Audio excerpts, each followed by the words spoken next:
Bayaq da danışdıq haqqında Fuad Poladovla bağlı. Mən bilirəm ki, çox yaxın dost, eyni zamanda qonşu olmusunuz. Və hansı bir xatirələr varmı onunla bağlı? Təbii ki, çox xatirələriniz var, amma belə çox məhrəm, çox dolma bir xatirə deyək.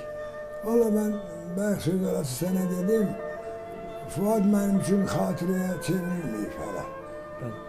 Fuad mənim üçün diridir. Bir adam haqqında xatirə demək olmur. Amma icazə versən elə bir adam kimi danışaram onun haqqında. Fuad, nə deyim, Fuad, mən bir fakültəyə daxil olmuşdum.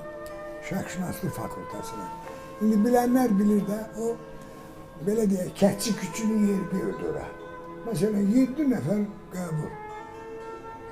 Mən özümə deyirəm, sənin orada nə işin var, niyə yorğanağa görə həyalımı uzatmışsın, bana? Şərqşünaslıqda. Hə, ora Mərkəzi Komitənin, Nazirlər Sovetinin, Ali Sovetin, bir də onlardan sonra qalsa, çox məşhur adamların balaları üçün Bronudur, bunu hamı bilir. Ben de gəlib ora girmişdim və qardaş girdim, ora gördüm, burada ben Qarabağın bir kəndindən gəlmiş saf bir uşaq, amma yonulmamış həm də uşaq. Gördüm burada hamı Ruscan danışır, Azərbaycan sektoru. 3 şöbədə 25 nəfərik, 12 nəfər ərəb, 7 nəfər fars, mən farsdaydım, 6 nəfər də türk. Hamı Ruscan danışır, 1-2 nəfərdən var. Mən də əsəbləşirəm falan. Məsələn, Ziyaya Zika deyirlər, Fikrətə Fika, nə bilim, Rəhmana Rixma.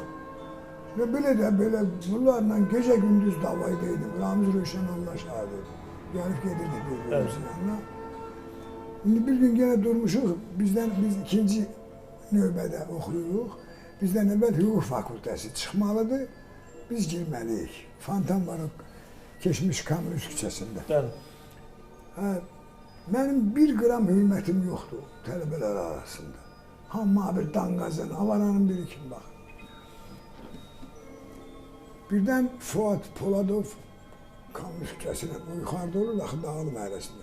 Keçib gedir piyada Azdıramiya işə. O bilirdi mən orada oxuyuram, tanışıdır onda artıq. Deməli, birdən hamı gördü ki, Fuad Poladov keçir. Fuad çox məşhur olub, cavanlığında ta hələ bugünə qədər elə gənə məşhur. Birdən Fuad belə de, Seyran, qardaş, salam, nə tərsən, nə var, nə yox. Bu nazir balaları, böyük adamların balaları, bu qəşək qızlar, qəşəng oğlanlar hamısı əl çaldılar.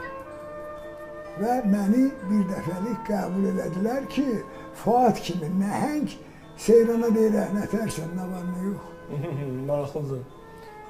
Bax, bu bir detal elə kifayət edir. Bəli, kifayət edir, nə boyda.